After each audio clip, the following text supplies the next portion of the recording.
Can they on the web ask a question? We're all just yelling at things. There's an easy solution to this. Coordinator. We really appreciate all of you.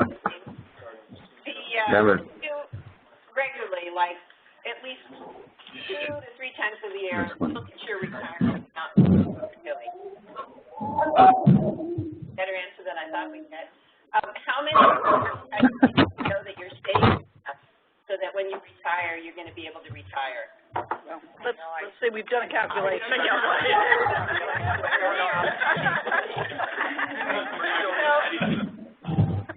When we were looking for plan providers, one of the things we wanted is that next year, when we ask those questions,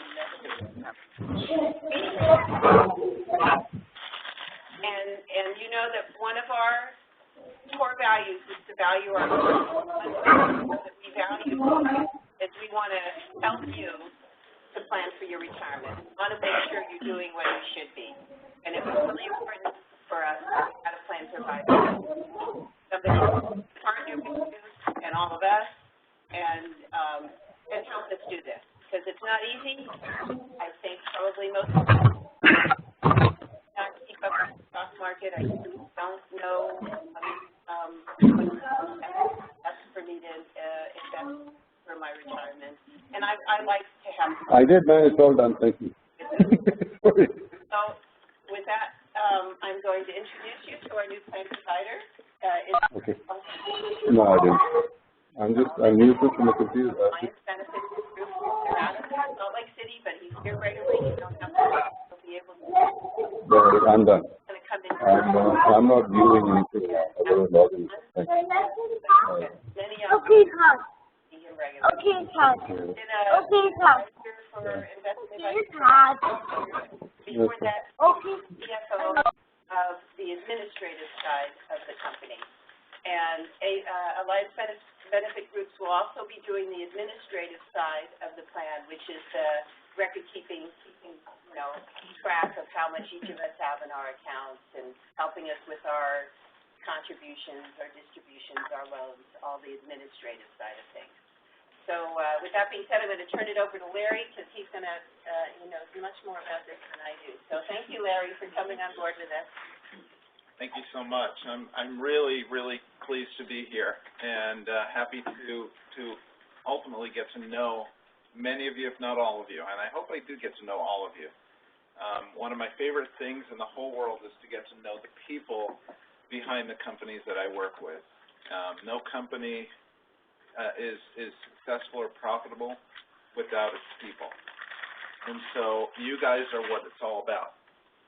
So as we develop a relationship, I hope that you'll feel more and more comfortable with me as an advisor, helping you with your planning for your future. So Fran asked some very important questions. How often do you get on to look at your balance and look at what's happening in your 401k plan?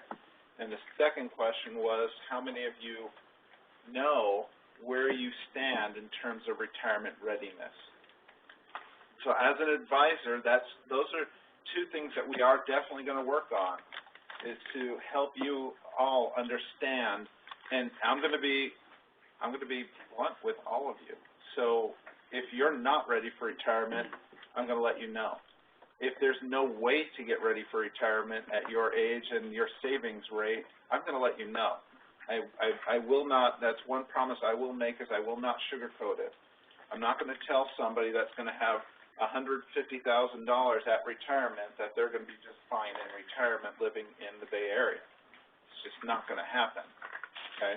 So I'm going to start off, I'm going to ask a couple questions also, just to talk a little bit about the economy.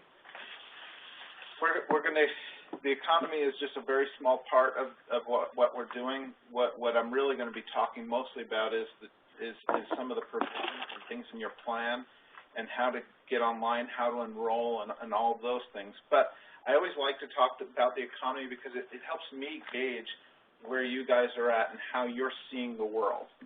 Okay? So by a show of hands, how many people feel that we are still in some sort of recession? So that was about 55–60% of you. All right, so that's a really, you're actually on the low side. Most companies I talk to, we get about 80% of the hands go up. So why do you feel like we're in recession? Just someone start shouting out some things. Why do we feel like we're still in recession? Employment rate's still high. Unemployment rate's still high. What else? Our market is doing well, but it's very fragile. I mean, the market went down 200 points opening this morning. Yeah. No politics. I am not talking politics. Yeah. Patrick, you're going to have to stand in that doorway and stay there. Bank of Portugal went down today. Bank of Portugal went down today. Why else do we feel like we're still in recession? Put it on a personal level. Still can't pay my bills? Still can't pay your bills. That's an excellent reason. Okay? We just barely got to the point where we were 7 years ago. Okay. Anything else? A lot of my friends' kids coming home from college can't find jobs that they went to school for. Big, That's a huge one, isn't it? Yep. I'm starting to feel that as a father who's got kids graduating. Yeah. I have a daughter that graduated last year. She's working in a community rec center. Yeah. Yeah. So, luckily her husband's in the Air Force and they're moving to South Dakota in a month, so hopefully she'll find something better there. But yeah, it's tough, and I have another daughter graduating next semester. And so, yeah, it's hard. So, when did the recession officially end? Does anyone know? Recession is over. I'm sorry, I didn't say that, but the recession is over. When did it officially end? It's a long time ago. It ended March of 2009. Get out of here. Really? Officially. It ended March of 2009. A recession is, recession by definition is 2 or more consecutive quarters of negative gross domestic product growth. Okay? We have had positive gross domestic product growth every single quarter since March of 2009, except this very last quarter. It was the first time it went negative again. So that's a lot of quarters in a row where the economy actually grew. But we still feel like we're in recession. And a lot of people feel that way. The main reason why people feel that way is because it's a personal issue. My daughter's finding a job out of college, right? Paying our bills, being able to pay the bills. We know people who are unemployed or underemployed, right? We hear things going on around the world, like, a couple years ago it was Greece, now it's Portugal. What's next, right? And I'm not going to say an idiot in the White House, but I'll say an idiot in the government as a whole. I think that we have a government that doesn't necessarily care about the individual as much as they care about getting reelected and making sure their own constituency knows that they're doing something for them. Okay, so we don't see necessarily the steps that need to be taken for actual true growth and true increases or good positive steps in employment, in the world economy, in those type of things.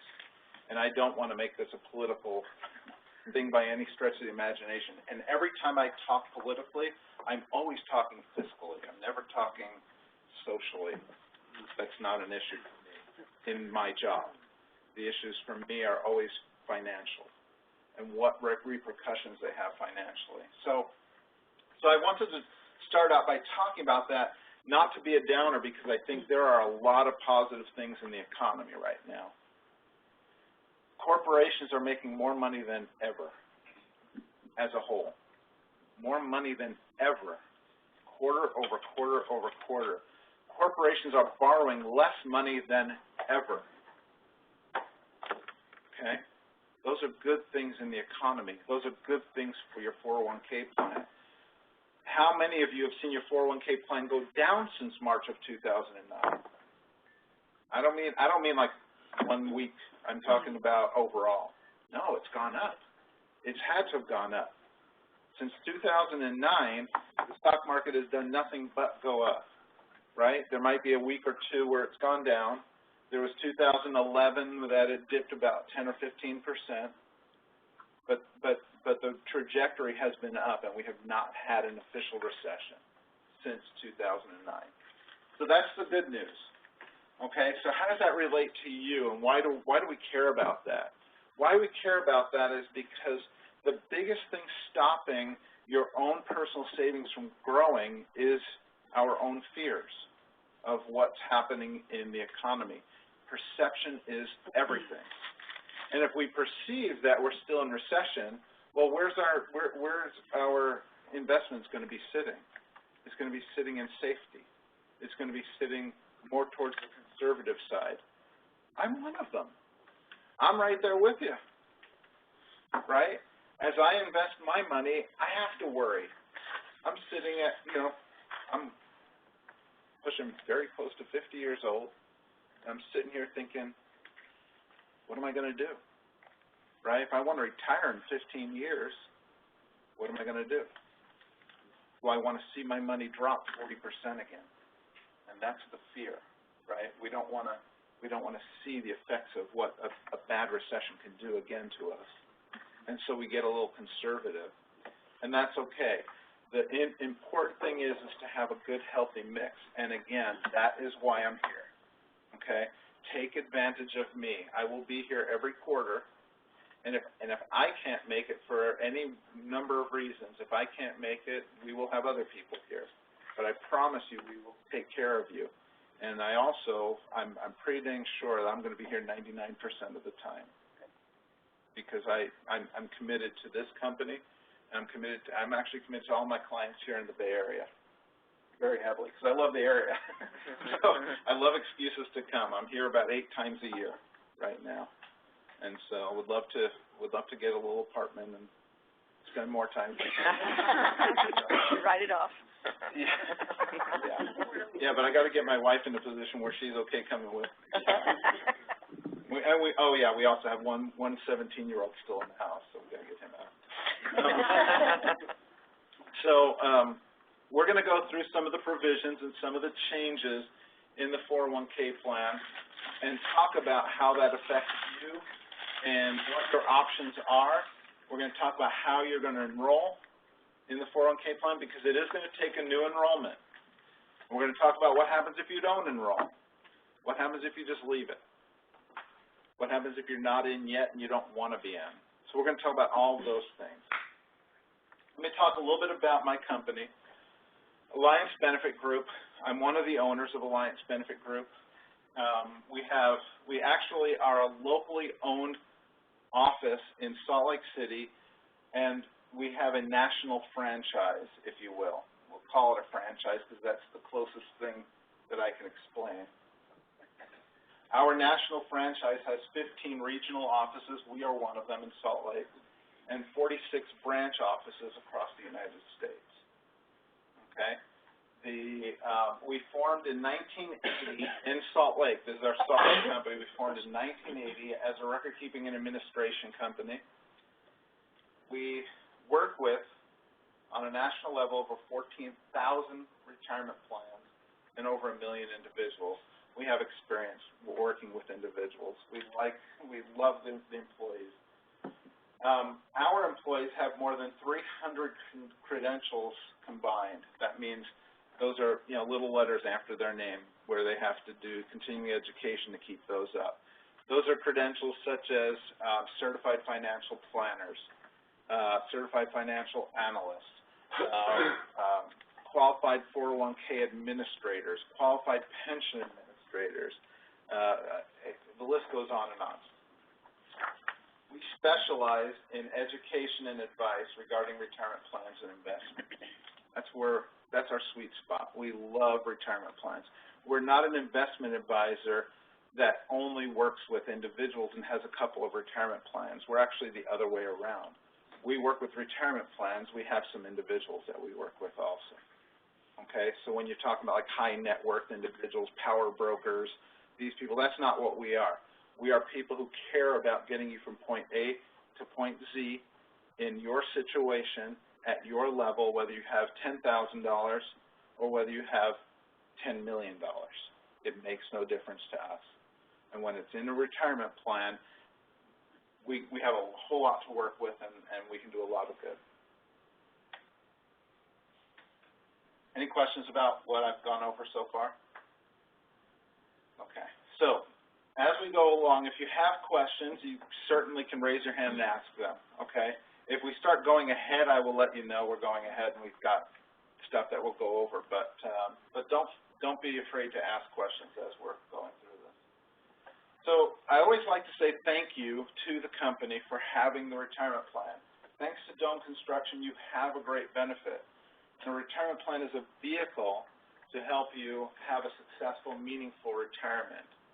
Okay, those aren't just pithy, that's not just a pithy comment. It's real. Without Dome Construction, you would not have a retirement plan here or at your work. They have to sponsor it. What does that mean? It costs money. It takes energy and effort on the employees to have this retirement plan. Daniel, is there any work involved in the retirement plan? Pick it up. Yeah, it is a lot of work involved. And in this whole process, just getting me here and getting to this point where I'm standing here in front of you, I bet Daniel has put in a couple hundred hours of work. Pretty much between my team and myself. Yeah.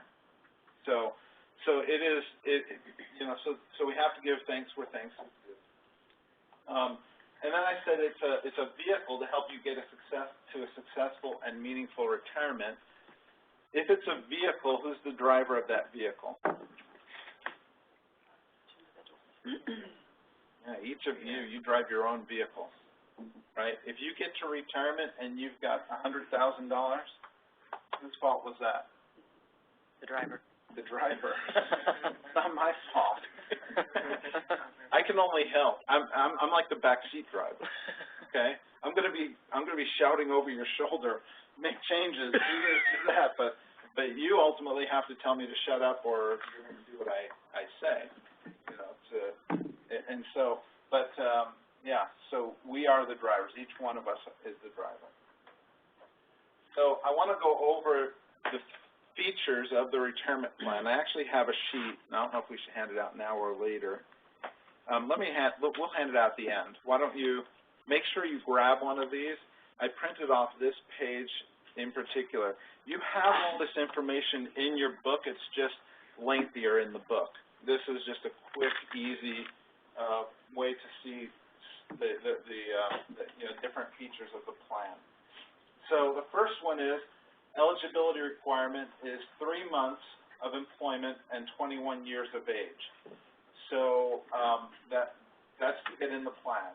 The entry date, so if you're not in the plan yet, the entry date and dates for modification of your plan, so if you want to change from, I'm now contributing 3%, I want to go to 6%, that can happen monthly. So you hand in your paperwork at any time. It'll take place on the first payroll after the next month begins. Okay? There's a new feature that we're adding to the plan that's going to be effective as of October 1st, which is called auto-enrollment.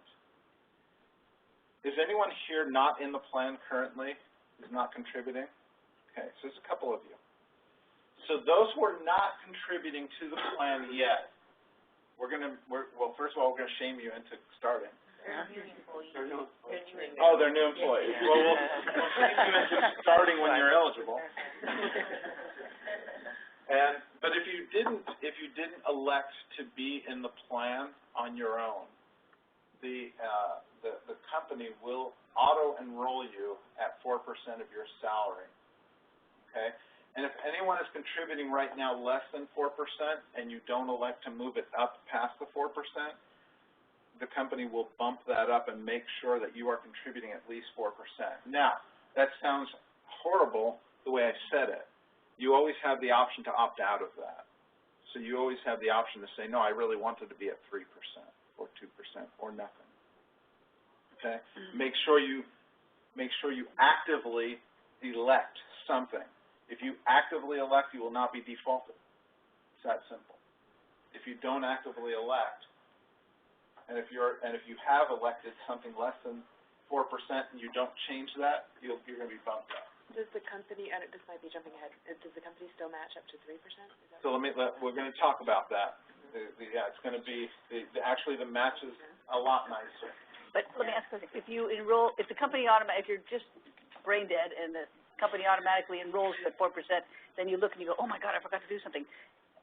According to number 2 or something, every month you can go back and change it. So Absolutely. If you look and see that there's an error and you need to go back and That's So correct. instead of having open enrollment periods every 3 months, it's going to be every month now. We'll be able to make elections the first payroll every month. Yeah. Nice. Starting at October 1st, yeah. So, and just remember that, if you're, I'm sorry, not remember, but if you are contributing more than 4% and you've actively made that election to contribute more than 4%, they're not going to back you back to 4. They're going to keep you at where you're at. So, the other thing that's going to happen for those who have not made an election, a positive election to be in the plan, and have not opted out officially, they will automatically escalate by 2% each year. So they start at 4, next year they go up to 6, the following year 8, 10, and then 12, and that's the maximum. So what that does is it helps for anyone who's just so apathetic to their own future that they don't actively elect to be in the plan. We're going to hold your hand, and we're going to help you get there, okay? Daniel. What about employees that are contributing 4%? Are going to do the auto escalation every year as well with them? That's a great question that I'm not sure. I believe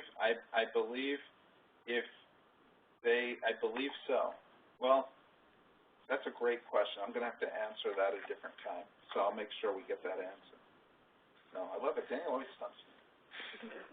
So, and just so you understand, I understand and know the law about retirement plans, the law, like the nitty-gritty of the law, probably at a moderate to advanced level, but there are some things that still, if they hit me and I'm like, wow, I've never come across, no one's ever asked me that before. So this is one of those. And I hate giving an answer. Just so you know that whole part is actually handled by the administrative side of the company. Larry is the advisor, so that's why when you have a technical question like that has to do with the administration of the plan, you actually would ask probably Chris. Yeah, and so that's, and when Daniel asks me, I go running to Chris. Say, hey, Chris, can you help me? So, yeah, and so now what we're doing on the match is changing. It's always been an annual discretionary match, so the company can decide to not give a match if they wanted to, or they can choose to change it at any time. But their intention right now is to follow a new match formula, which is 50 cents on the dollar for the first 10% of salary. So right now you have 1-to-1 on the first 3, I believe, right? So your potential now is to get 5%. But in order to get 5%, you need to be contributing 10% of your salary to the plan, okay? So it bumps up what they're willing to do. It also bumps up your responsibility to yourself. Why is that so great? Well, if you're doing the maximum, you're now saving 15% of your salary every year. It's an amazing, amazing thing.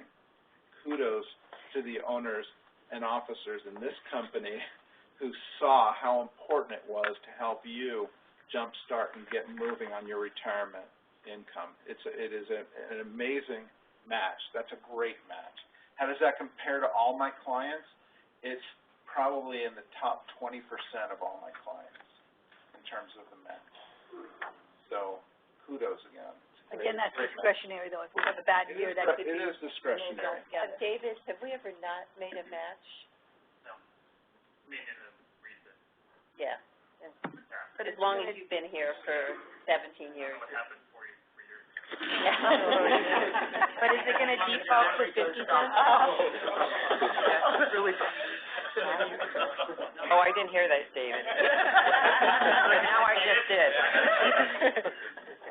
No, I don't ever remember as not deferring. Is it gonna default to 50 cents, though, should we assume it's, if they're going to contribute, it's gonna be 50 cents? It definitely is gonna be. What's the $1 for? That's just a tease? No, it's. No. It's On to each the dollar, to the dollar. Oh, I was, It's 50 cents to the In other words, you put Oh, $1 right. in, they're gonna put 50-cent match in. up to 10. I'm sorry. Yeah. So if you still wanna get your 3%, you would have to put in 6%. Before, you only needed to put in 3. Now, if you wanna get your 3%, you put in 6, but if you wanna get the full 5% that Domit's offering, you will need to put down 10%. Yeah, we raised it from 3% to 5%. Matching. Yeah, which is extremely generous. We wanted the incentive to be to encourage everybody to save, because that's what we all need to do now. That above and beyond the maximum amount you can put in every year? You still have your 17,500. You still have your 17,500 that you can put in, but if you hit that 17,500, the company still is allowed to put in the 5%, which puts you over that 17,500. Is that? Oh, so that's in addition to your 17, okay. Yeah, it's in addition to your 17.5. 17 doesn't max And out. it would be addition for those 50 and over, in addition to the. Correct. You get another $2,300 or something. So if I'm 50 years old, I can put in 17,500. Plus. I can put in another 5,500. Now I'm up to 23,000. And if I'm making $100,000, the company is going to give me another $5,000. So now I'm at $28,000 going into my retirement plan. In 1 year, A lot of that's money. good. That's just a match. That's not including profit sharing. Yeah. So then there's also a profit sharing component, which is discretionary, and that is really truly based on, I think, even more than the match, it's based on profits. So I think the match, even if the company was struggling a little bit, they would still try to eke out that match if they could. The profit sharing is truly going to be tied, I think, to profitability. All comes out of the profit pool, the match comes first. Yep. Okay. So how are you eligible for the match? You need to be you need to have 1 year of service, meaning 1,000 hours, and employed on the last day of the plan year, which is September 30th. Okay, so in other words, and I went back and forth trying to make sure I understood this really well. So in other words, you're eligible for the match if you start contributing.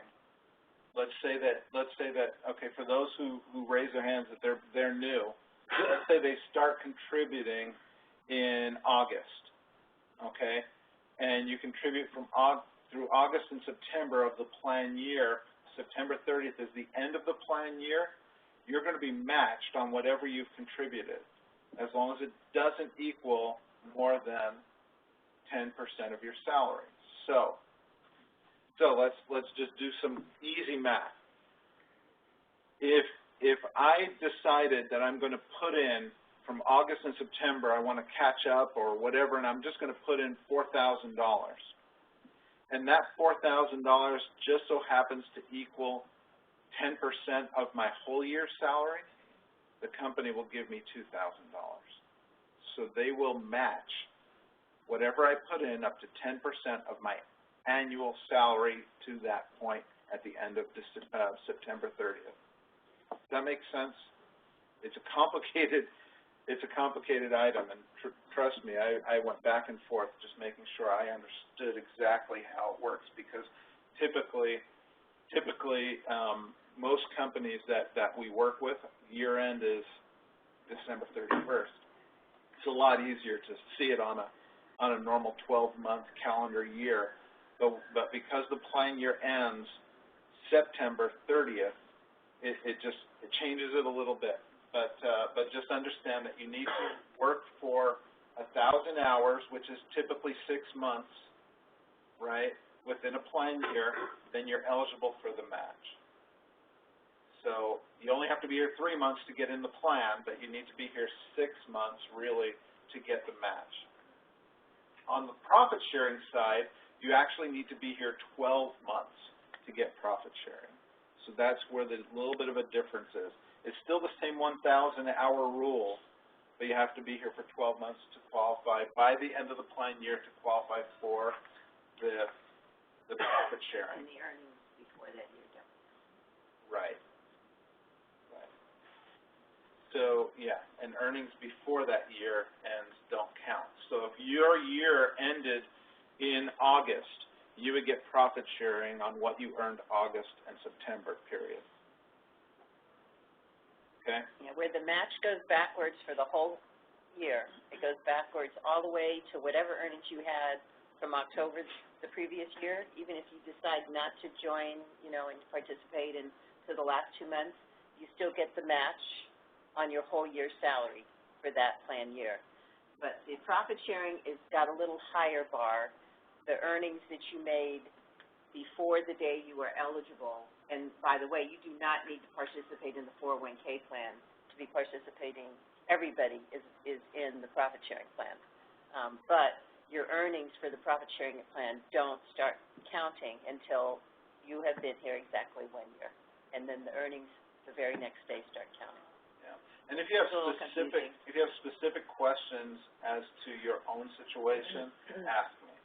Okay, most of you have been here more than a year or enough time, but there's some of you that it might affect, so make sure you ask if you're still fuzzy on that. The vesting schedule is changing. It used to be on a 6-year, where you had to be here 2 years to get the first 20%. It's changing to a 5-year graded schedule, so it'll be 20% per year for 5 years. What does vesting mean? Anyone? I can't hear.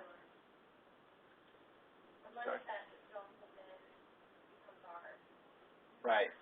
That's right. So vesting is, when is that money mine? That's really what it means. When is that money mine? Okay, so when are you vested on the money you put in from your salary? Immediately. Immediately. It's always yours. Put it in $1, it's your $1. Okay? Unless the market goes down.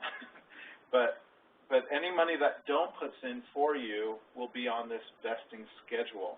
Means that if you decided you've been here for 2 years and you decided I'm leaving, going to another company, and Doma's put in $8,000 for me, you're going to get 40% of that $8,000.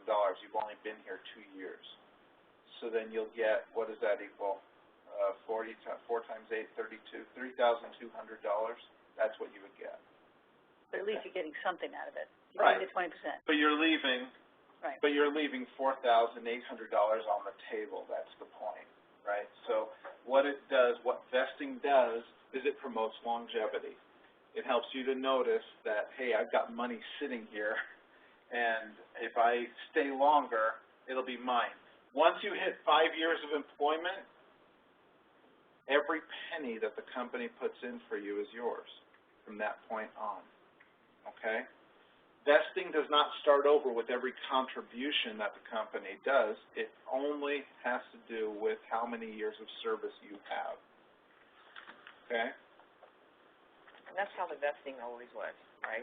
Yes. That new. Except it used to be long. It used to be a 6 year. It used to be a 6-year period. And it really took 2 years before you got a contribution. Okay. match. Okay. Or, I mean, Better. before you're vested, pardon me. Right. Better. Wrong language. Okay, so the plan has a normal retirement age of 65. It has an early retirement age of 55 plus 20 years of service. And basically that is for tax purposes, penalty purposes, and those type of things. There's also an in-service distribution allowed at age 50, but only from your fully vested sources. Okay, that in-service distribution, you're still going to get hit with penalty and tax. You're kind of on your own on that one. It's allowed. I don't recommend it. It's an expensive way to take money out. We included in the plan, it's going to be new, is the in-plan rollover to Roth. Okay? So if you have 401k money that you wish was working like a Roth, you can choose to roll that money over and pay the taxes in that tax year. Okay, it doesn't have to be all or nothing either, so you can do a portion of your money.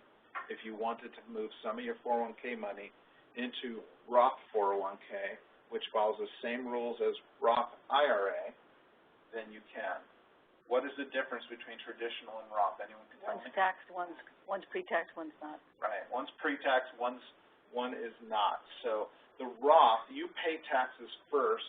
When you retire, you don't pay taxes. On a traditional, you don't pay taxes first, but when you retire, that's when you talk to the tax man.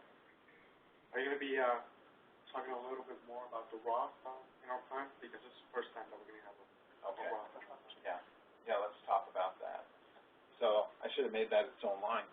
How about rollovers from another company, if you're trying to get out of the IRAs or the retirement plans that you have built Yes, up in past? you can roll it in. You can roll it into this. IRAs and Roth?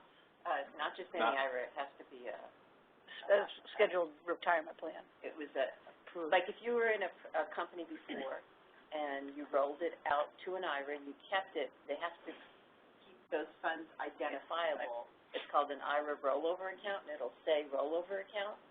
Those IRAs can always be rolled back into Another IRA. 401k plan.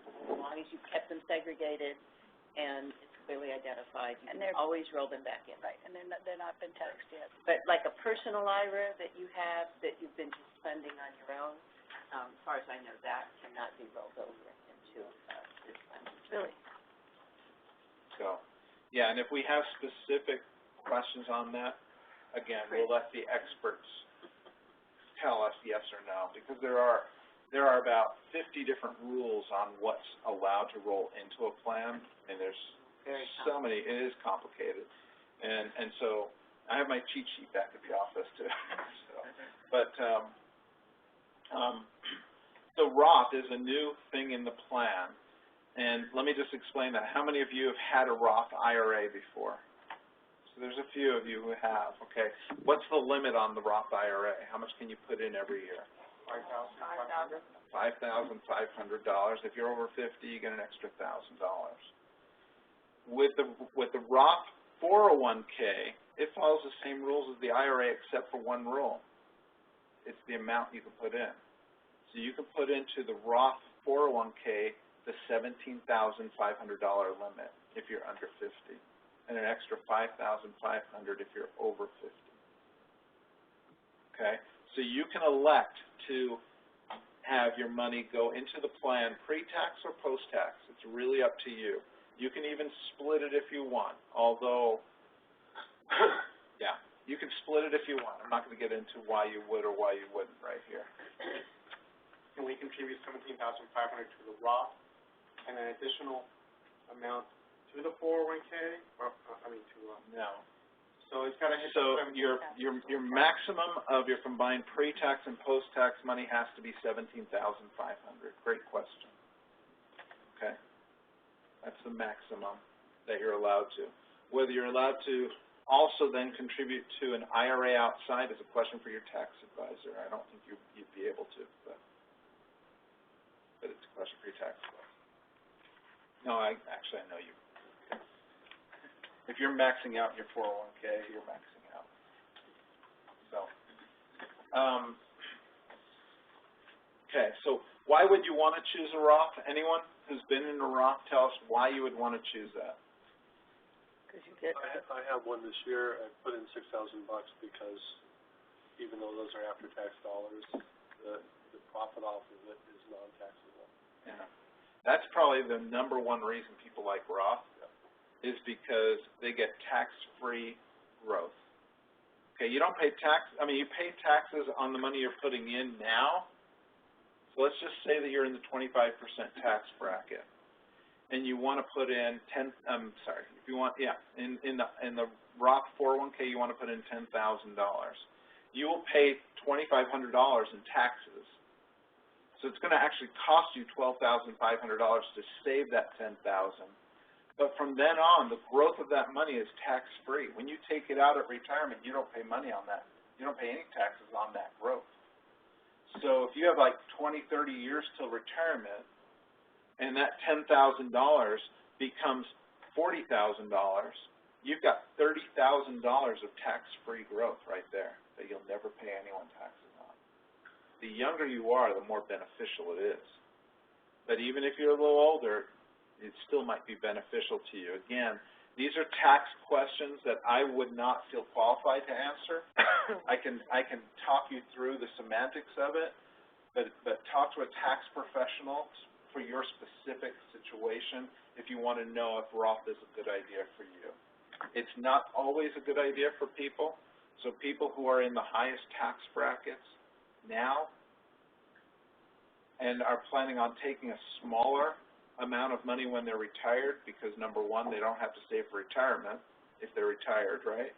Number two, their house might be paid off. So there's many reasons why they might be taking a smaller amount of money every year when they're retired, might bump them down into a lower tax bracket. Between that and the tax-free earnings on the Roth, it might actually work out in your favor to do the traditional 401k now.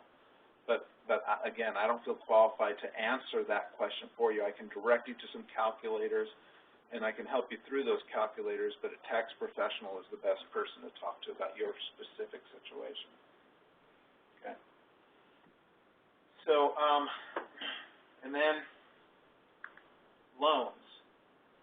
And I can't remember how many loans were allowed now. Was it unlimited? 3. Or it was 3. So we're dialing that back to 2. 2 loans allowed outstanding at any one time. The reasons for new loans have to match the reasons for financial hardship. Financial hardship means I'm going to lose my primary residence. I can't pay my education or education for my immediate family. I can't pay my hospital or doctor's bills. Those are hardship type reasons why you can take a loan. So I want to buy a second car. That's not a reason to take a loan. Okay, in the past it was. Good. First-time homeowner is also. So if you want, so how much can you take out in a loan? You could take out 50% of whatever you're vested in up to $50,000. That's the cap, is $50,000. So if you had $100,000 of vested money in your account, you could take out a loan for $50,000 and use that as a down payment for a house. Okay? So that is allowed. No more taking out loans to go on vacation? No more taking out loans to go on vacation. Yeah. So who hates loans the most in this room? Daniel. All right, Daniel might have me because he's going to do the processing. But I really hate loans. Why do I hate loans? 2 reasons. One is it pulls money out of your account. Now you're not earning interest on that money. The second reason is most people who take a loan out, and now all of a sudden they're paying back $400, $300 a paycheck, they're dropping their contribution down, so they might not be getting the full match. Those reasons are just, it really hurts you in terms of your ability to save. And now you're going to be paying it back over 5 or 10 years. It really can hurt you in terms of your retirement savings. Don't look at it as the first resort. A loan is available, but please look at it as your last resort. Now, the next reason why I hate loans is because I see this probably at least once a month I see this. A person took out a loan, and a year later they got offered a better job, and they leave. They can't carry that loan with them. And so they have to either pay it off or default. If you default, guess what happens? You pay the penalty, the 10% penalty to the government, and it gets added to your taxable income. So all of a sudden I take out a $50,000 loan to get my house, and I'm in the 25% tax bracket, and I default, right? And I still owe $42,000. That $42,000 bumps me into the next tax bracket. Now I'm paying 30% or 28% or whatever it is. I'm paying like 28% tax plus an additional 10% plus state tax. I'm paying close to half of that in taxes. All of a sudden, to borrow $50,000, I wind up paying over $20,000 to the government. It actually happened to, 2 employees in the last 3 months. They left out, and now they have to pay half their loans to the government and fees, penalties. Yeah, it's horrible. So for those reasons, I hate loans, because it affects you guys, not because it affects the amount of work Daniel has to do. Although I care about it. Okay, so, all right. So then the last thing I want to talk about was the qualified default investment alternative. What that means is a mouthful. What that means is that if you don't actively elect where you want your money invested, we are going to put you in our balanced portfolio, which is going to be a fully diversified portfolio meant for somebody in their mid-40s. No matter what your age is, that's where you're going. Okay? It's government approved, and so that's what we're using.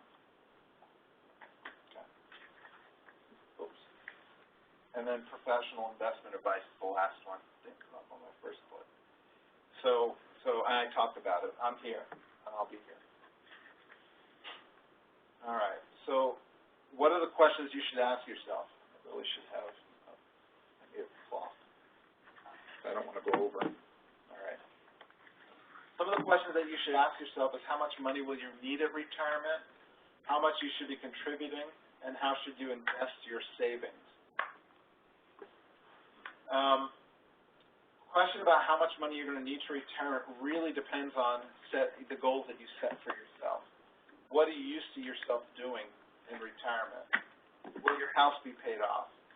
What will Social Security look like when you retire? Let me ask a question. How many of you believe that Social Security is going to be around when you retire? Just by show of hands. 1, 2, 3, 4. Keep them up. 1, 2, 3, 4, 5, 6, 7, 8, 9, 10, 11, 12, 13. So there's 13 people out of about 50-something people, or however many are in this room.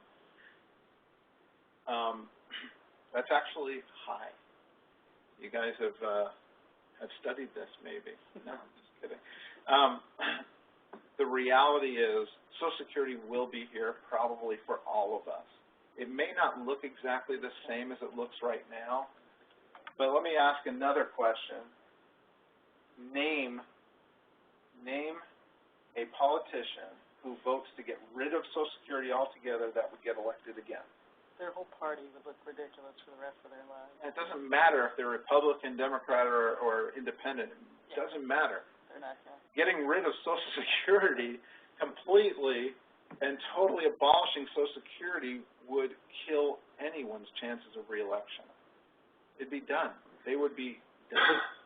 That party would be done. Okay? So it's not going away.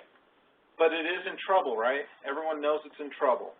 How do we know it's in trouble? Well, we're spending more than we're bringing in. It's that simple. We brought in Social Security contributions to the general account, we brought in $1 trillion last year. $1 trillion. It's a number I can't even imagine. I can't even imagine it. It's such a huge number. It's a million millions, by the way. $1 trillion. We spent in Social Security and Medicare $1.7 trillion. We're underwater by $700 billion, which is 100,000 million. Okay. All right. So yeah. So it's in trouble. So what can happen? So what's going to change? Well, they can change one of two things, or a combination of both. They can either lower the benefit, or they can raise taxes, or they can do a combination of the two. They really don't have any other options. It's all a matter of adding and subtracting. There's no funny math going on to make that work. So they either borrow to keep it solvent, or they have to change it by lowering benefits and raising taxes. We'll also raise the age. they can raise the age requirement, you're right. That's lowering benefits. Yeah, that's just another way of lowering benefits, is making it take longer till you get it. So is Social Security, that is an entitlement that we've all grown to know and love and understand, right? When it was first started back in the 1930s, it was 1% of salary. It was 1% of salary. And it was only for those retirees that actually lived to retirement age at 65. At that time, the expected age, life expectancy was somewhere in the mid-50s, right? So really, retirement was death at that time. That was your plan. I'm going to die. I'm not going to retire. I'm just going to die. I won't need any money. That was the retirement plan. In the 40s and 50s, more and more pension plans started developing, 60s, 70s. And my dad, bless his heart, had a really good retirement plan that took care of him. He didn't have to worry about saving on his own. But that doesn't really exist anymore unless you're working for some major corporations, and there's no promise that those are even going to stay. A good friend of mine works for Verizon, and they closed down their pension plan. He had an option: take a lump sum now, or a future amount paid out. So they're going to keep what he's accumulated, but they cut it off. They raised the amount that they were contributing to the 401k plan, and that's it. It's going to happen, and that's the way the world is going. So what I'm saying is that it was never intended, I guess, long story longer, Social Security was never intended to be an entitlement given to everybody for 15, 20 years in retirement. It was meant to be that little stopgap between retirement and death if you so happen to beat the odds. That's really what it was meant for. And so as our life expectancy has moved up, they've had to also move up the amount of tax and slow down the benefit growth. So, and we'll see more of that happening. So yeah, I won't be surprised if by the time some of you 30-year-olds retire, that the retirement age might be 72, 73 years old. So the next question is, will you have any other sources of income? And then I said it earlier, but what activities are you going to participate in? Big difference if you're a world traveler like me. I love traveling. Frank can attest to that. We're always sharing notes. Or if you like to just garden and hang around the house. Or if you're like my wife, who likes both. Okay, let's move on. Talk about the time value of money. What will money buy in the future?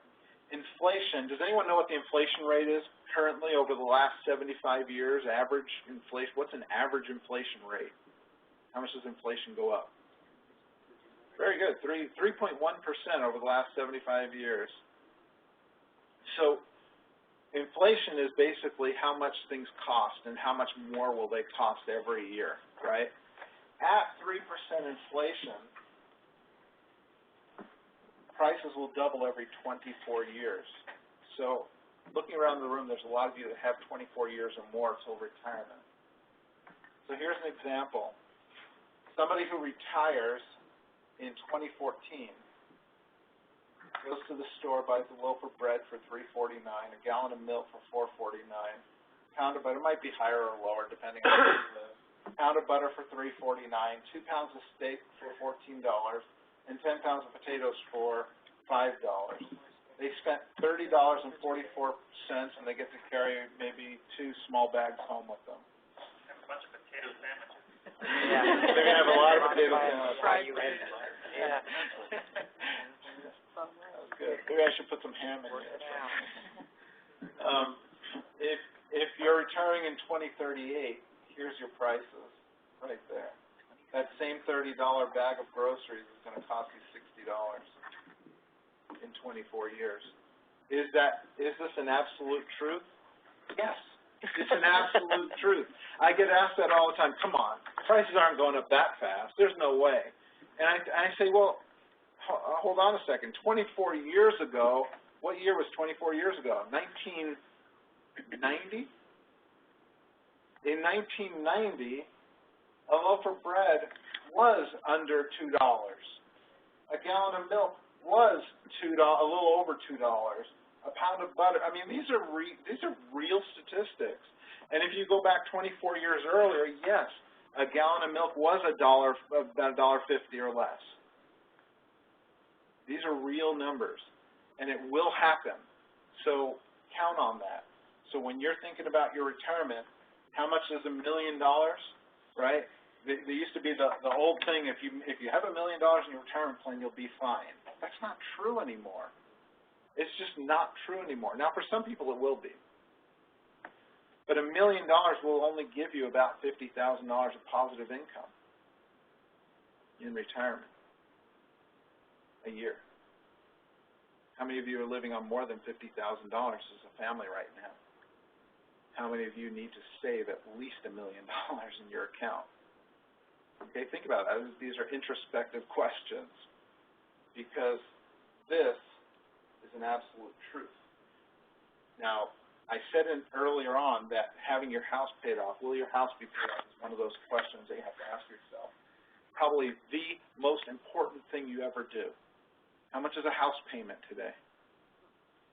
In this area, how much is a house payment? $4,000.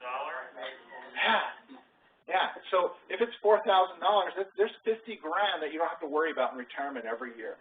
Just cut that off. I don't have to worry about it. I may have to worry about the taxes and insurance, but at least I don't have to worry about that house payment. Huge decision. Don't get into your first house on a 30-year mortgage at 60 years old. Unless you have $3 or $4 million saved, you don't want to do that. You really don't. Okay. So, what are 401k plans? Really simply, we've talked about these already in some ways, but they're employer-sponsored retirement savings plans. Without the employer, you wouldn't have one. Pre- or post-tax investments, we talk about that. Tax-deferred or tax-free growth, depending if you're traditional or Roth. If you're traditional 401k, it's tax-deferred growth. You will pay taxes on that growth. In the Roth, you can avoid it. Professionally managed investments and their long-term accounts. What I really wanted to emphasize from this slide was the idea of long-term accounts. Don't put money into your 401k plan thinking, well, I'm going to transition jobs in about 4 years, and I'm saving up a nice little nest egg so that I can take it out and buy something. It's not a good idea. Not a good idea. I see this happen all the time. People save up $20,000, $30,000, $40,000. They leave the company. They pull the money out in cash. They pay 10% to the government right away. They pay 25, 30, 40% in taxes, and then they're left with half the money they had a day earlier in their account. And then they go and they put that money and say, well, I'm starting a business. And they start their Mary Kay business. And they fail. And they're starting over again. And now all of a sudden, I'm 50 years old and I have not a penny saved for retirement. Okay? Long term. Think long term. Money that goes into your retirement, make believe it doesn't exist. You can watch it. You can make sure that you're invested the correct way. But make believe that's not your money. When you're figuring out how much money do I have, look at your savings account, look at your checking account. Don't add in your 401k into that number. It's not the playground. It's the savings account. Okay, that's for the future. And then portability is the last one. If you do leave, we talked a little bit about this, you can take it with you. You can go to your new company and roll it over. As a matter of fact, I'm sure that as far as your accounting department is concerned, they would be happy if you rolled it out of the plan. It makes it easier on them. Okay?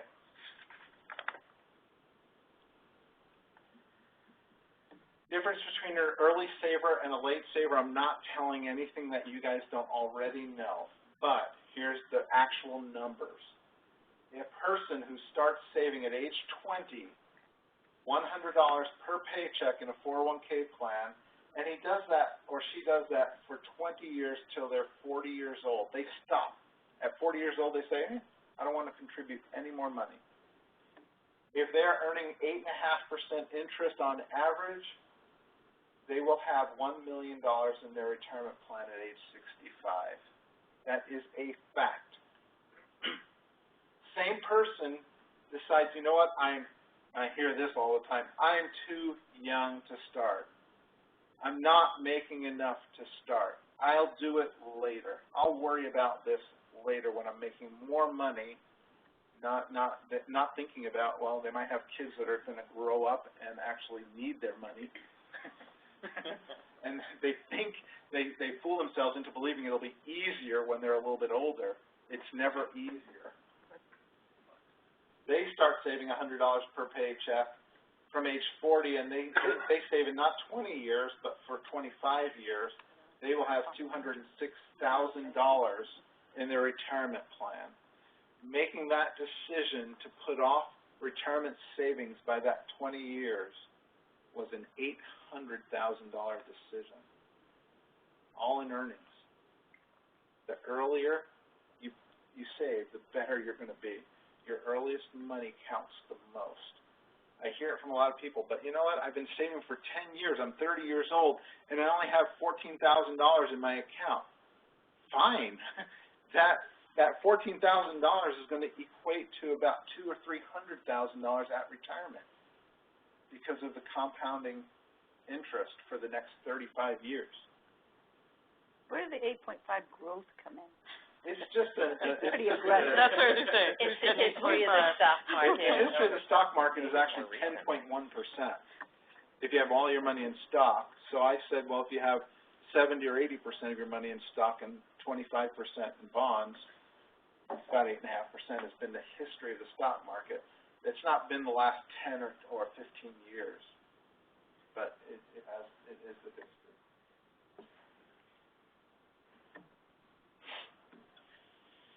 Okay, so we talked about the limits. I'm going fast. So what do you see in this chart? What are some of the things you see in this chart? Volatility. Huge volatility, right?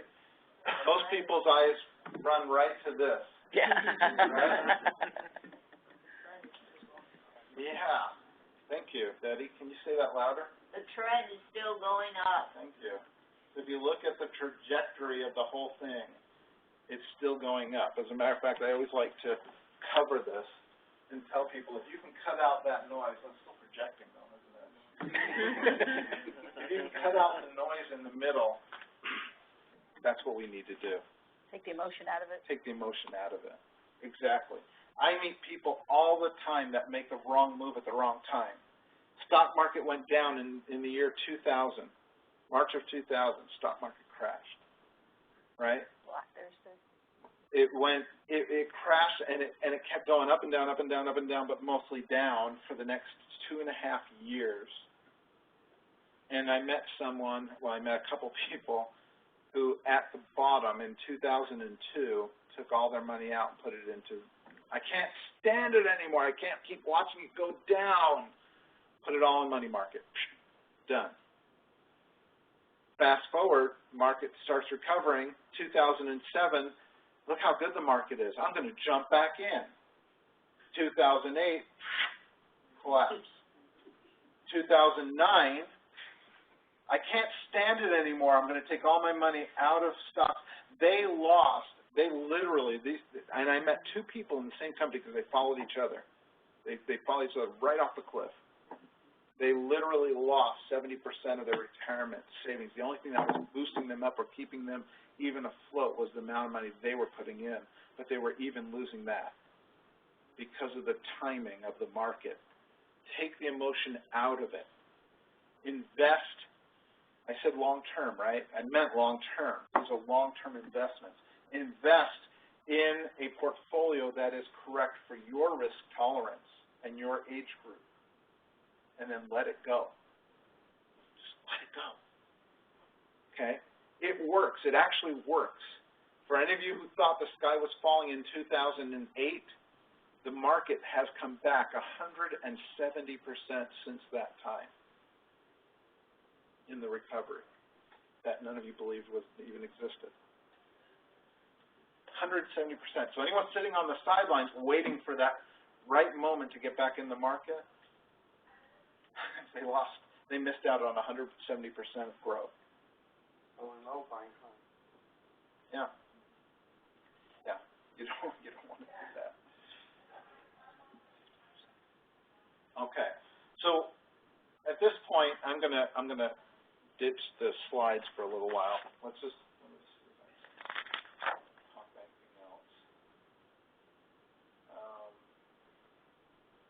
talk about anything else. Let's go to your books.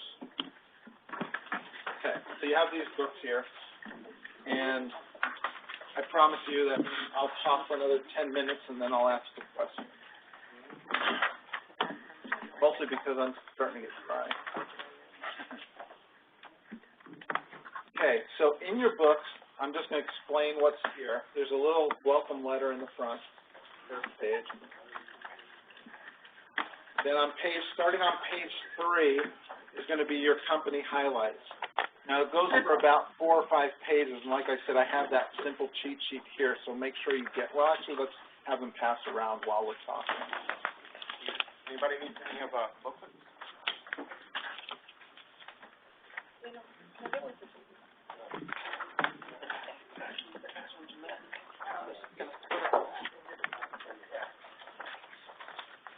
Okay, so you're going to see all your plan highlights in here, all listed out. This book is for you to keep and not remember where you put it. I know you took off the packet that you didn't take yourself one. It's from I'm just talking about pages 3 through 8 right now. There's the plan highlights. After that, starting on page 9, this is all the canned information about retirement, about how to invest, about what type of investor you are. I want to point your attention to page 12, and I'll actually ask you to turn down the corner of that page to remember it. Now, this is a simple, you guys are all a lot more sophisticated than most of my, well, not most, but a lot of my companies, right? And so you guys want electronic. This is all available electronically. You can do calculations electronically. But for anyone who wants to do a quick, dirty calculation on where they are and how much money they should be saving, start on page 12. Start on page 12 and run through that calculation. They give you a sample on the one side. You write your personal information on the next column. And then on page 14, this is another one that's important, is what type of investor are you? If you're not sure how risky you want to be in your investments, answer these 5 simple questions, add up the score, and put it down at the bottom. If you're younger than 35 years old, give yourself an extra 5 to 10 points, because you're so young you should be aggressive. Okay?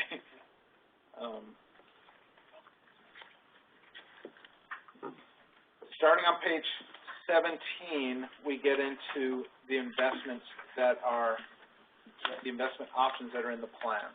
In the past, we had investment options in this plan that were all in American funds, company American funds. We are keeping all but one of those funds still available in the plan. But we've added a lot more to round out the ability to actually completely diversify your account. Okay? So this right here is a list of the funds that are available. They're the same funds that are listed in here with the prices and how expensive it is, how much they're earning, and there's fund fact sheets for every single one of them starting on page 21. So what happens to the one fund that you're getting rid of? We have to roll that into something else? Well, you're going to have to roll into something else with all your money.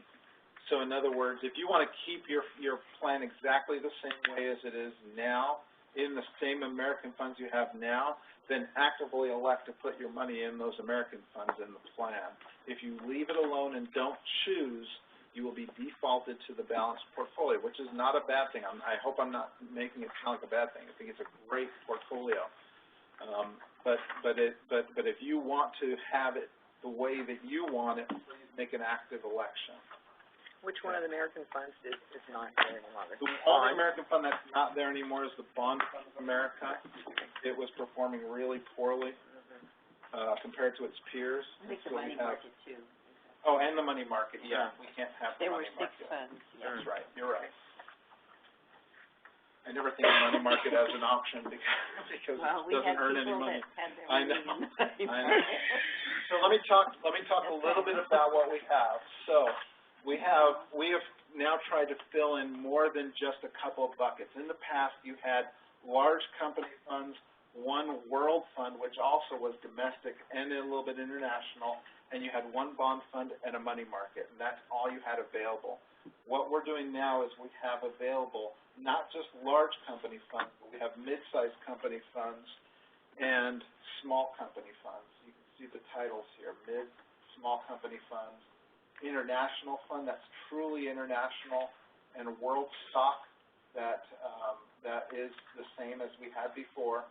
We have bonds, Dodge and Cox Income Fund. We also have the PIMCO Income Fund. Now, this PIMCO Income Fund, does anyone remember what was happening in 2013 in the bond market? People actually lost money in bonds. You think, how do you lose money in bonds? You can lose money in bonds, trust me. When interest rates go up, bond prices fall, and you lose money in the value of your bond portfolio. And so that's what happened in 2013. This PIMCO Income Fund actually earned about 4.5% in 2013 because it has the flexibility to even short the bond market. They have a lot of flexibility, and that flexibility has made them a very powerful fund.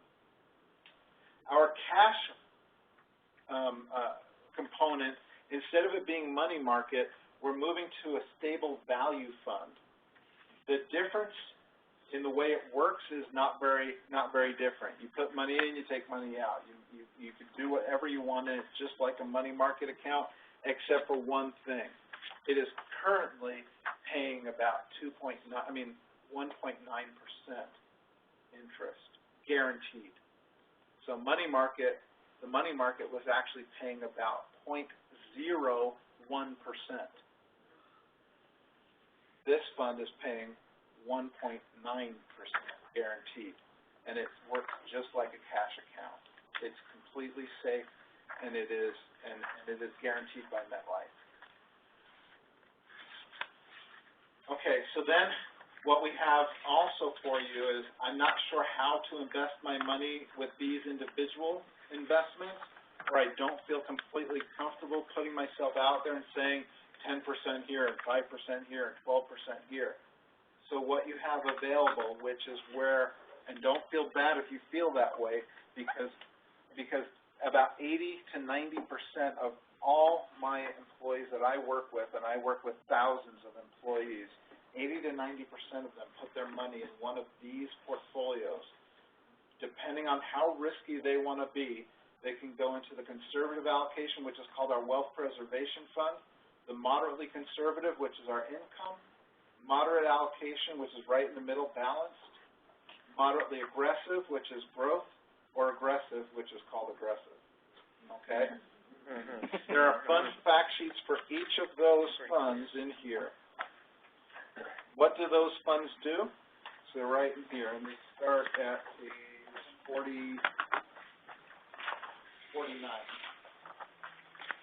What do those funds do? They take the available funds in your plan and they mix them up and create a fully diversified portfolio for you. And they add some other funds that aren't available in your plan right now. They add some other components, and like maybe that's why there's more listed there than what's available. So we had to list on there for government, everything that's in the plan that makes it. Maybe we should make it very clear to folks. Yeah. So when you saw those funds on page 17, right, 17, 18, and 19, when you saw those funds there, that includes all the funds that go into making up those lifestyle portfolios. They're not available to you to invest in outside the portfolios. They're riskier things like real estate investment trust or the natural resources, which invest in oil and energy. the company made the decision to have those only available if people invest in a lifestyle portfolio. What Okay. type of people invest in those generally? In lifestyle portfolios? Yeah. Anyone, every type of person. I have know business owners. At our prior company, about 80% of the people Yeah. opted for the lifestyle. You just choose one that fits for your lifestyle, and then we manage it for you. How many companies are in the portfolios? How many investment Yeah, options? how many, yeah. There's about 16 to 20 In each one of those? in each one of those. So it's pretty diversified. It's very diversified. And also they take care of, once or twice a year, they true We it up, rebalance rebalance it. Mhm. Actually, it's 4 times a year. So you guys actually manage the portfolios? Yeah. Right. Yeah. Maybe If you put 100,000 in it, you manage it And every year. it's more than just doing it up for. But understand one caveat on that. We manage the components of that lifestyle portfolio. But if you decided because the market's going up that you were aggressive and the market fell, guess what? You're still aggressive.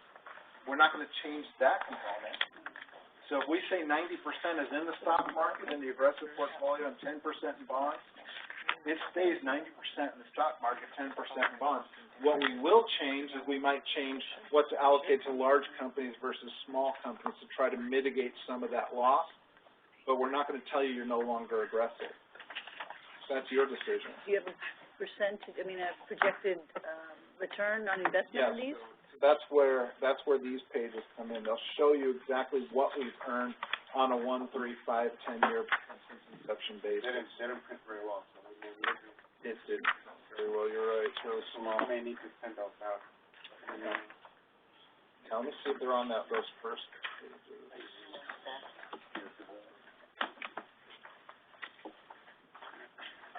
They're not. So we'll need to send that out electronically. What would you say the average return is? 10%, 20%? So yeah, I wish it was 20%. Shooting by. Our return since we started doing this 14 years ago has been about in the aggressive about 8.25% per year on average. In the conservative, it's about 7.25%. Still above 6. Which is we think is really healthy. Over the last 5 years on the aggressive, we're in the teens. Wow. So, yeah. I would compare some of these to kind of the American funds that we have now, right? Mm-hmm. What are kind of the differences or what? The issue is, and when you talk about comparing, what you have to do is you have to look at the good times and the bad times. So how did they do compared to the American funds during the recession? How did they do coming out of the recession? How have we potentially made that line a little bit smoother so you didn't have that going on? Those are the things that you're going to look at. And so when I talk about the lifestyle portfolios, I don't make a single penny more if you go into the lifestyle portfolios. I just think that they're right for about 80% of the people. And then everyone thinks they belong in that other 20% they're not right for.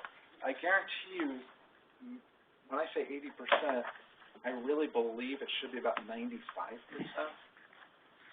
But there's about 20% of the people that want to do it on their own, and that's fine.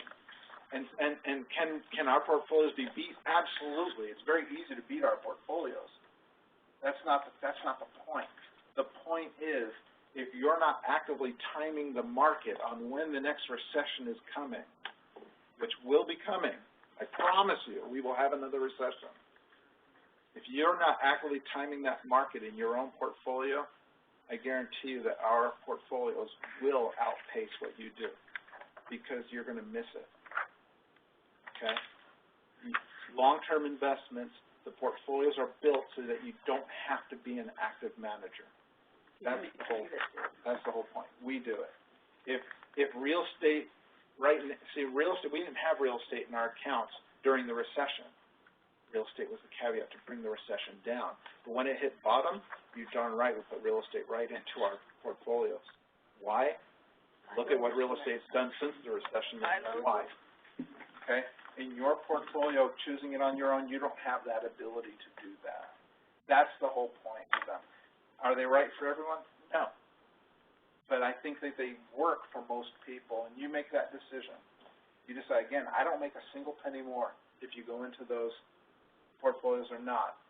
They're just a help to make it simple for you to decide, hey, I want a diversified portfolio with about 16 to 20 funds in it that cover the whole realm of possibilities of what's happening out there that'll help potentially smooth out the ride. We're not going to hit the ball out of the park every time, but we're not going to lose you either on that deep recession. So that's just the whole point to it. You pick the risk tolerance that's appropriate for you. I want to be aggressive, I want to be conservative, I want to be somewhere in between. Simple rule of thumb. These portfolios, if you start from the aggressive, 25-year-old. Growth, 35-year-old. Balance, 45-year-old.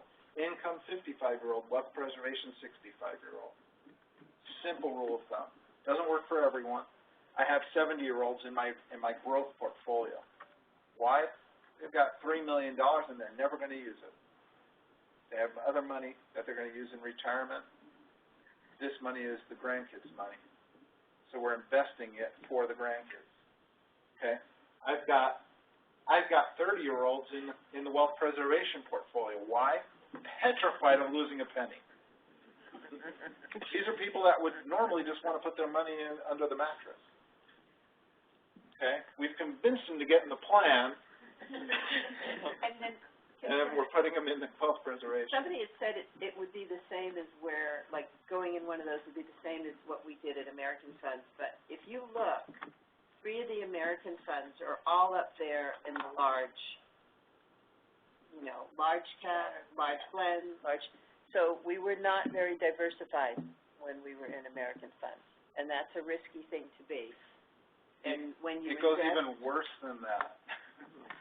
Because with the American funds, you've got 3 large cap funds, large growth, large blend, and large value, and those 3 funds have about a 70% crossover rate on investing in the exact same companies. Right? So if one went down, guess what was happening to the others? Yeah. Yeah, we're trying to broaden it now. We're broadening it out. So just because you were in American funds and you felt comfortable with the American funds and you were comfortable with what you had then, don't believe that that is the right place to be going forward, because I hate to say anything bad about American funds. They're a wonderful company. They are not diversified. That's the one thing I do know about them. They are not diversified.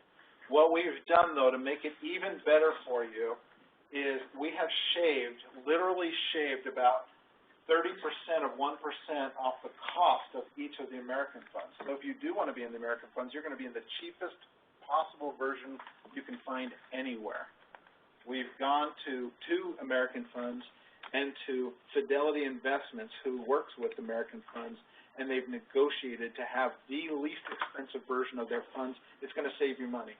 Right off the bat, you're going to get more earnings just by going back into the same funds you're in already.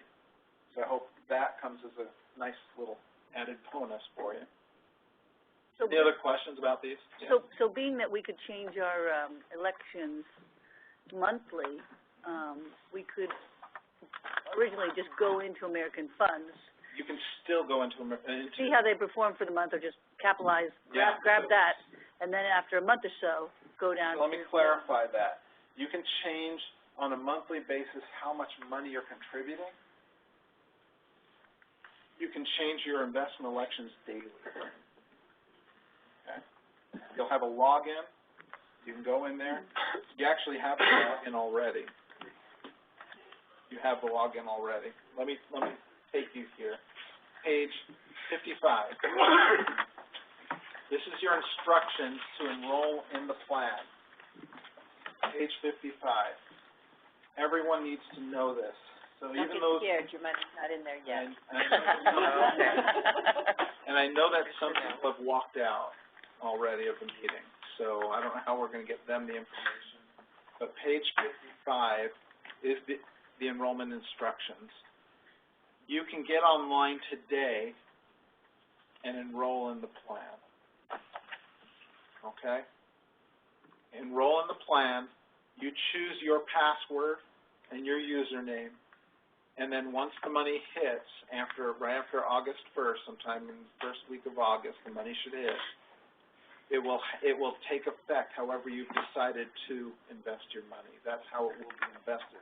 If you don't make an election before August 1st, you will be shut out of this option after August 1st for about a week, and your money is going to be defaulted into that balanced portfolio. So I can't emphasize that enough. You need to enroll before August 1st unless you're okay with being defaulted. And I'm not saying anything's wrong with being defaulted. I just want you to be aware of that. Okay? Set up your account. Set up how you want your money working for you. And you can change also how much you are deferring. Anybody deferring less than 10% of their salary, truly you want to bump that up to 10%, so you're not leaving Dome's money on the table. When did the deduction start then? It's not a requirement. It's not a requirement. So the deductions will start, they're going to start right away. They keep going, right, so August. Okay. So your new elections, so if you choose to have 10% taken out, and you choose that before August 1st, it will happen on the first payroll in August. Okay, so we should call it 7/31, it should be in there by. Yes. Question. Yep. Considering that our fiscal year ends 2 months after this starts, does this entire fiscal year still go by the old system of 3% match? Or is it automatically switched to 10 and 5 for the whole year? We're staying with the 3-3 for this entire fiscal year. Through September. Yeah. And then the 10-5 hits. Yeah, I don't see how we could change that I 10 don't months either, into the but- year. It'd be totally unfair. Yeah. Right. No, 3-3 for this year, and then starting October 1st, it'll be the 50 cents on the dollar up to 5%, 10%. But you can make those changes to your deferral percentages now, or you can even wait until October 1st. It's really up to you. Okay. But if you're thinking about it now, it's probably better to do it now, because time will get away from you. I know it will. If you're anything like me, and 90% of the rest of the world. Quick question, on the vesting. Yeah. So those who are already vested remain that status, right? Yep. Never Charge change. gives it Once you're vested, or anything. Okay. you're fully vested on all new contributions, everything. Yeah. Yeah. Technical glitch. That's why. Yeah. Okay. The vesting funds go in and then literally you can see them go out. Yep. Yeah, so if you're vested, you can actually see two numbers. On the website, you'll see two numbers. One is the full amount that's in there, and the other is your vested portion. Daniel loves that. Have you never logged in? You see 3 accounts, the money that you contributed, the match, and the profit sharing. So there's like 3 different accounts. And then there's 2 columns usually, which shows the total amount and then the vested amount. So, sorry, just to be clear, Yeah. by 7/31, if we're sticking with the same selections that we've made for this year, You need to go in and elect that. okay, and that's what my question, so it's not going to roll over the information, and by 10/1, Yeah. we're going to bump The it to 10%. only thing that and will we're gonna roll collect the over, maximum amount. the only thing that will roll over is your payroll deduction. Right. So if you don't want it to change, you don't have to change Okay. it. Daniel will keep doing what he's been doing. And by the way, I know we had the open enrollment, this past week, but we're gonna keep it open for the entire month. In case you wanna make any changes to the amount I deduct out of your paycheck, you have the entire month to think about it and let me know if you make any adjustments. The entire month of July. Yeah. And then the other great thing about it, like we mentioned, is because we've opened it up starting in October 1st to be monthly, you really can, open enrollment is always. So if you want to make changes, it just will happen after the next month begins. Okay? The amount that we elect, is it still send in the form to you, Daniel? Or does it get done through this website? It gets done through the website or a form to Daniel. So I think we have the flex. The website. Yeah. Oh, yeah, they'll send me an email from the We're gonna website, Daniel, send- get our extension for amount. That's only for the amount that we're distributing from our check, right? Correct. Yeah. Well, now both can be But done. now you can do it online. Do it all online. Yeah. Yeah, we're gonna, The website will send me an email. we're gonna push that information to Daniel. Yeah. It's actually for us internally, it's more efficient, it's more, if you do it on the website, there's this great tracking. Daniel just gets one email at the beginning of the month, and he has a nice list of everything he needs to do. So we encourage you to use the website. But I know that Daniel's really reliable, and if you want to hand him a piece of paper, I know he's not going to lose it, and he's going to take care of it. I don't trust Daniel. I'm only going to Beneficiary forms, who's in it? Yeah. Is that gonna be on the Next website? page, 57. Daniel's like my favorite segue guy. He always goes to the very next topic I'm going to talk about. So, actually, I want to bring you around with me whenever I do an enrollment meeting. There you go. We'll charge you.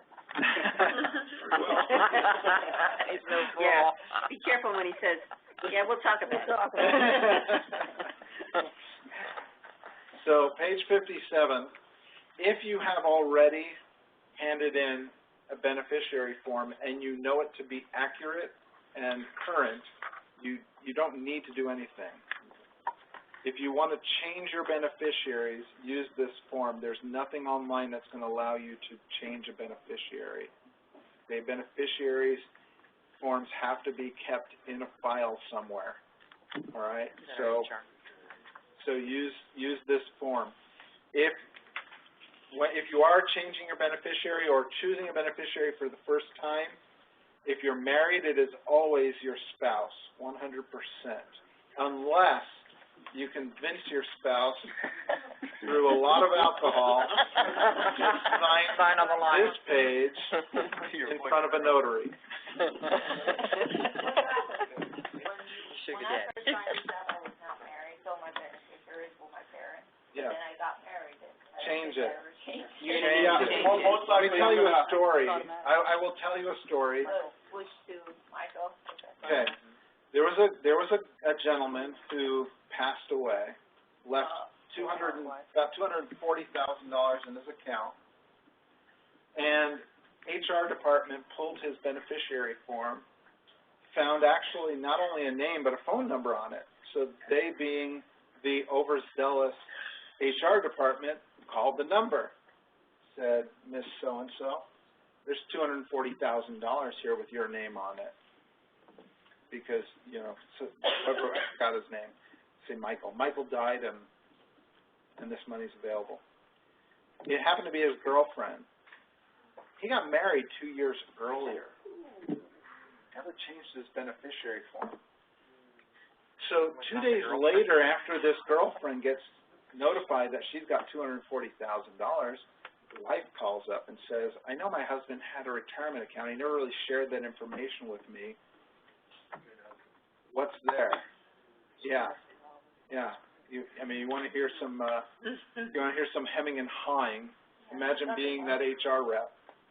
I'm actually very likely going to require everybody to fill out a new one, because a few of you I know have been here for a long time, and you still have your ex's name. Okay, that's a good idea. So, let's finish the story real quick. Let's finish the story. What happened? Who got the money? The wife. The wife is entitled to it. The wife. What did I just finish saying? Default to the spouse. What did I just finish saying? Yeah. Your wife, your spouse is always your beneficiary. Always your beneficiary. But let me tell you what happened though. I thought you said they had a drunk and sign off. That's where, and I was like, I had this happen with a friend, it was the ex-wife and the new wife, and the new wife couldn't get a hold of money. Now, it wasn't here in California, but I was. No, it's always the wife if they're legally married. As long as they're legally divorced and remarried, it's always the wife. But let me explain something to you. It could change because that money now has to go through probate court because the beneficiary was wrong. And then the judge would make that decision, right? Now, it's very rare would a judge ever side with a girlfriend over a wife, especially after a couple of years of marriage. But understand the heartache he put his wife through He, not only did he die, but he just showed her how much he cared about her. Yeah, So, Ryan, probate, so if you have a trust, which kind of eliminates probate, that's what the beneficiary. You can. Now, 401K money also eliminates trust. Eliminates probate. Yeah, I don't know, So you don't, you should talk to an actually, attorney about yeah. that, because The- I the do not typical- believe, actually, you're right. I don't believe you should make the trust You're right. the Your trust should be the beneficiary on any secondary retirement beneficiary. account. Yeah. The trust should be the secondary beneficiary. So if you and your spouse both die, then it goes Or to the children trust. might be the second beneficiary Right. before a trust. Yeah. Right. If you Or have other minor families. children, you definitely want it to be the trust, not the children. Okay? So minor children, if you list your minor children as beneficiaries in any way, they will go to probate as well. Because they have to give it to the guardians. So that's why if you have minor children and you have a trust, use the trust as a secondary beneficiary. Always use your spouse as the first, as your primary. Then it doesn't have to ever go through probate court. It just goes right to the spouse. Within a week, they can get the money. Okay? That's it. That's all I have. Questions? You guys have been very active and given me some good Actually, real questions. quick, he's gonna be here for the rest of the day today. He's gonna be here all day tomorrow, and next Thursday and Friday. There's still a few open spots for one-on-one orientations, but there's very few of them. Almost everybody has signed up, which I'm very happy. What is that schedule? I don't remember. I emailed it out. I'll resend it out shortly again. There's a sign-up schedule, where's that? There's 2 more spots for this afternoon, so if you want to sign up for today, make sure you sign up right away. What should we bring to that one-on-one? So, yeah, that's a great question. Yeah. So for the one-on-ones, if you have just general questions, I can answer your general questions. It's pretty simple. If you have questions about how you should be investing your money, a good idea would be is to bring your current 401K statement, your latest. If you can get online and download that, or if you have one handy, bring it with you. We could talk about how you are investing compared to how I feel you should be investing. I can help you build a portfolio if you don't want to use one of the set model ones. If you want to be more slanted towards one thing or another, I can help you figure out how to do that. You really have anywhere from 2 minutes with me to a half an hour with me, so you don't feel like you have to use up all the half an hour, but don't feel like you have to be rushed out either. So, And if you want to run a calculation with Larry for, do you have enough, then you would probably need to also bring what other investments you have outside of our plan. So if you have a plan with a prior employer, or you would want to bring that information too. If you need a copy of your statement, you can log in, or for any reason comes to me, I have access. great. Thank you so much, guys. Did everybody sign the attendance sheet? Okay. I have a question for you.